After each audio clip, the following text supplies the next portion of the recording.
Tiwari ji, BJP के विरोध में हो, कांग्रेस के विरोध में हो?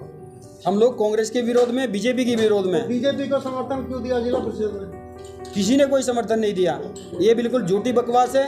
ये भारतीय जनता पार्टी के मंत्री हो या विधायक हो, उन्होंने बिल्कुल बकवास करने का काम किया है। बहुजन समाज पार्टी के अंदर फूट डालने का काम किया है। हम इस साजिश को अच्छी तरह समझते हैं। कोई समर्थन बीजेपी को नहीं किया गया। सुनने में आया कि डील बढ़िया हुई है, इसलिए। हाँ, सुनने में तो बहुत कुछ आता है ना, हमारे सुनने में बहुत कुछ आया है, लेकिन हम कह रहे हैं कि हम जो भी डील करेंगे बहुजन समाज पार्टी को स्थापित करने की करेंगे।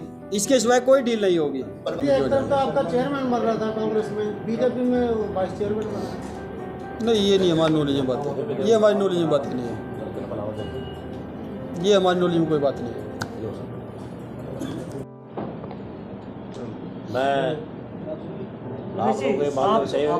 आप बसपा छोड़कर आज दोबारा बसपा में वापस शामिल हो रहे हैं? नहीं, बसपा मैंने छोड़ी नहीं है जी।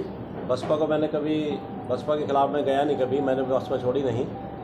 निकाले थे ना, तो कारण क्या रहे मैं उनके भी नहीं जाना चाहता, क्या कारण थे वो तो आदरणीय बहन जी को जानकारी है। लेकिन बहन कुमारी मायावती जी का, जो हमारी पार्टी की राष्ट्रीय अध्यक्ष हैं, पूर्व मुख्यमंत्री हैं, 4 बार मुख्यमंत्री रही हैं, तो उनका मैं दोबारा से मुझे परिवार में शामिल किया है। तो मैं बहन जी का और आदरणीय श्री रणधीर सिंह बेनीवाल जी, जो हमारे हरियाणा प्रदेश के, पंजाब, हिमाचल, चंडीगढ़ के प्रभारी हैं, और साथ में हमारे प्रदेश के अध्यक्ष एडवोकेट गुरमुख सिंह जी, इनका मैं बहुत बहुत धन्यवाद करता हूँ कि जिन्होंने मुझे परिवार में दोबारा से विधिवत रूप से शामिल किया। और आप लोगों के, पत्रकार साथियों के, प्रिंट मीडिया का भी, पुराने साथी, आप बहुत बहुत, आपका भी बहुत बहुत शुक्रिया।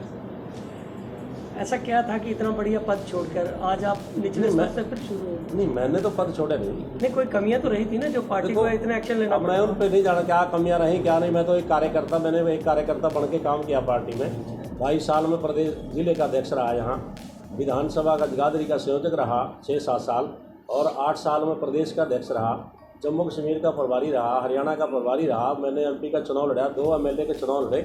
मैं आज भी पार्टी को विचारधारा से मैं खिलाफ नहीं हूँ। आज भी बीएसपी की विचारधारा, जो महापुरुषों की विचारधारा है, उसके लिए अपना जीवन समर्पित।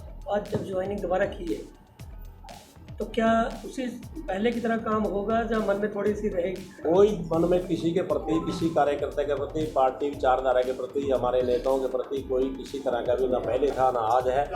पार्टी में पूरे जोश के साथ काम करेंगे। जो आदरणीय बहन कुमारी मायावती जी का निर्देश आएगा, प्रभारी जी का आदेश आएगा, उसी तरह से अनुशासन में काम करते हैं ना। अनुशासनहीनता तो हम करते ही नहीं है। अनुशासनहीनता संगठन को मजबूत करने के लिए बिल्कुल संगठन को मजबूत करेंगे। जैसे जैसे निर्देश आएंगे बहन जी के, प्रभारी जी के माध्यम से, तो उनके ऊपर पूरा प्रभारी जी ने ये कहा विशेष रूप से कि मेरे सारण जी का बहुत स्वागत है, इनके सम्मान में कोई कमी नहीं लाई जाएगी। डीलिंग तो नहीं हुई है?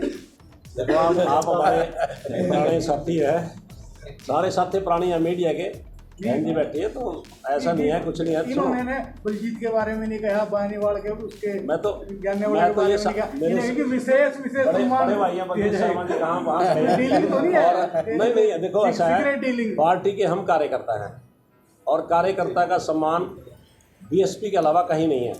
डीलिंग है, हमें सरकार बनानी अपनी। बस हम सरकार बनाएंगे और बहन जी को देश के प्रधानमंत्री बनाएंगे।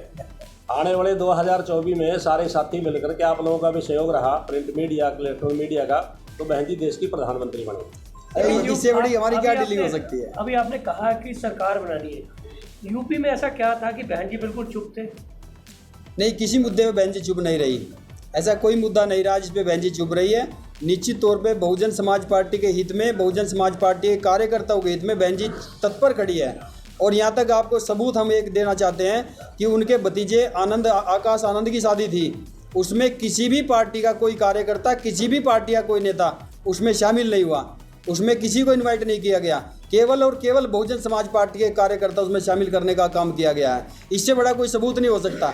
इसलिए बहन जी अपने कार्यकर्ता को इतनी अहमियत देती है, इससे बड़ी कोई बात नहीं है। मैं चुनाव की बात कर रहा हूँ। चुनाव में क्या था कि बहन जी और उसके कार्यकर्ता बिल्कुल चुप थे, कोई हो हल्ला नहीं था। कौन से चुनाव में? यूपी के चुनाव में। नहीं, ऐसा नहीं है।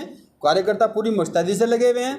बीजेपी जिस टाइम पे 1-2 सीट लेती थी उत्तर प्रदेश में, वो टाइम बीजेपी पे भी आया है, और वो टाइम तो कांग्रेस पे भी आया है, ये टाइम बहुजन समाज पार्टी पे भी आया है। दोबारा से उभरने का काम करेंगे, निश्चित तौर पे सरकार बनेगी। इस बार हरियाणा में बना करके दिखाएंगे। जिसको भी बीजेपी ये आपकी पार्टी शामिल करती है, चुनाव तो आपके झंडे पर लड़ते हैं, लेकिन वो दूसरी पार्टी के साथ मिल जाते हैं, फिर उनको निकाल दिया जाता है, फिर वो दोबारा शामिल हो जाते हैं। ऐसा क्या पार्टी का कोई रूल रेगुलेशन नहीं है? रूल रेगुलेशन है। अगर कोई भी व्यक्ति कितना भी बड़ा हो, कितना भी छोटा कार्यकर्ता हो, चाहे वो MP हो, MLA हो, राज्यसभा हो, अगर पार्टी के विरोध में जाने का काम करेगा, उसको पार्टी से निकालने का काम किया जाएगा निश्चित तौर पे। हमारी जी क्या लोकसभा विधानसभा चुनाव के लिए बीएसपी तैयार है? किस चीज़ के लिए तैयार है? चुनाव के लिए सर हाँ बिल्कुल तैयार है, निश्चित तौर पर तैयार है। किस प्रकार की रणनीति आगे विषय में होगी? अगली रणनीति आपको लगभग 2 महीने के अंदर सभी पत्रकार भाइयों को पता लग जाएगी। निश्चित तौर पे आपको ऐसा लगेगा कि बहुजन समाज पार्टी सत्ता में स्थापित होगी। चुनाव में गठबंधन भी हो सकता है? बिल्कुल हो सकता है, इससे कोई इनकार नहीं किया जा सकता। गठबंधन किससे हो सकता है? ये तो आने वाला समय बताएगा, लेकिन गठबंधन हो सकता है। इनालो की चर्चाएं चल रही है कि इनालो के साथ गठबंधन हो सकता है। देखो किसी से भी हो सकता है, इनकार कुछ नहीं किया जा सकता। समय बताएगा किससे होना है। एक और एक दो होंगे, 11 तुम दे दी। अच्छा एक चीज़ और बताओ, काफ़ी दिनों से चर्चा में लेकिन पूर्व मंत्री जो आपकी पार्टी से एमएलए बन के डिप्टी स्पीकर के बने रहते हैं, वो वापस घर वापसी हो गया, कोई ऐसा है? क्या नाम है? नहीं देखो, पार्टी के अंदर कुछ भी कहा जा सकता है। देखो ये राजनीति है, इसमें राजनीति में हमें जिससे फ़ायदा लगेगा, जिससे बहुजन समाज पार्टी का फ़ायदा हम देखेंगे कि फ़ायदा हो रहा है, ग्राफ बढ़ रहा है, हम उसको पार्टी में उसका स्वागत करेंगे। हमारी अकरम खान जी से अभी तक कोई बात नहीं हुई है। ठीक है, कोई भी पदाधिकारी बिका नहीं। हाँ, जो प्रत्याशी चुनाव लड़ करके जाता है उसकी गारंटी हम नहीं लेते। वो अगर बिक गया तो पार्टी से निकाल भी दिया गया। गोद में तो बैठ ही गया जाके दूसरे, जब दूसरे का बन ही गया तो आप निकालो ना निकालो, उससे क्या फर्क? फ़र्क क्यों नहीं पड़ता? फ़र्क पड़ता है भाई। उनका हमारे से तो चला गया ना, उनका बन गया। आज वो लैम चूस पे राजी हो रहे ना, लैम चूस वो लेते जाएं, हम लोग सावधान हो गए। हम आगे के लिए तो सावधान हो गए ना अपनी रणनीति पे। तो कौन सा जगाधरी में पहली बार हुआ है? हर बार ऐसे होता है, आप विधायक बना और दूसरे की झोली में बैठ गए? नहीं, पहले नहीं हमें पता, पहली बात तो